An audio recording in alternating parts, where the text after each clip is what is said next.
Verma palace, Yeola Kopargaon रोडचं आकर्षण restaurant Verma palace, luxury rooms, multi cuisine restaurant आणि भव्य banquet hall, AC rooms, terrace garden आणि स्वादिष्ट जेवण। एकदा भेट द्या, आपल्या अपेक्षापेक्षा जास्त सेवा मिळेल। ठिकाण येवला कोपरगाव रोड, उपजिल्हा रुग्णालय शेजारी येवला। Restaurant Verma palace. येवले शहरापासून अवघ्या 2 किलोमीटर अंतरावर असलेल्या नागडे परिसरात गेल्या काही दिवसांपासूनच दहशत माजवणारा बिबट्या अखेर वन विभागाच्या जाळ्यात अडकला आहे। नमस्कार, बुलेटिन 13 डिजिटल न्यूजमध्ये आपले स्वागत आहे। वन विभागाने लावलेल्या पिंजऱ्यात बिबट्याला जेरबंद करण्यात यश आले असून त्यामुळे स्थानिक नागरिकांमध्ये मोठा सुटकेचा श्वास सोडला आहे। तात्यासाहेब साताळकर यांच्या शेतात नागडे शिवारामध्ये नागडे परिसरात गेल्या काही दिवसांपासून ग्रामस्थांना सतत बिबट्याचे दर्शन होत होते।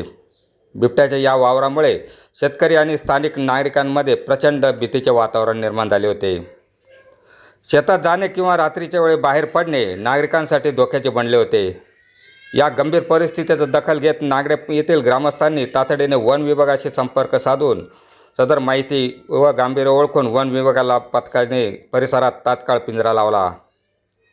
अखेर वन विभागाच्या प्रयत्नाला यश आले असून तो बिबट्या पिंजऱ्यात जेरबंद झाला आहे। बिबट्या पकडल्याची बातमी समजताच परिसरातील नागरिकांमधील भीतीचे वातावरण आता थोडे निवळले आहे। बुलेटिन 13 डिजिटल न्यूजसाठी ज्ञानेश्वर साताळकर, नागडे।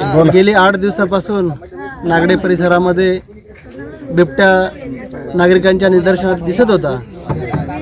वन विभागाने 8 दिवसापूर्वी नागडे गावी काकासाहेब साताळकर यांच्या शेतात ओढ्याच्या लगत काल पिंजरा ठेवला। त्यानंतर आज सकाळी तो पिंजऱ्यामध्ये बिबट्या आढळून आला।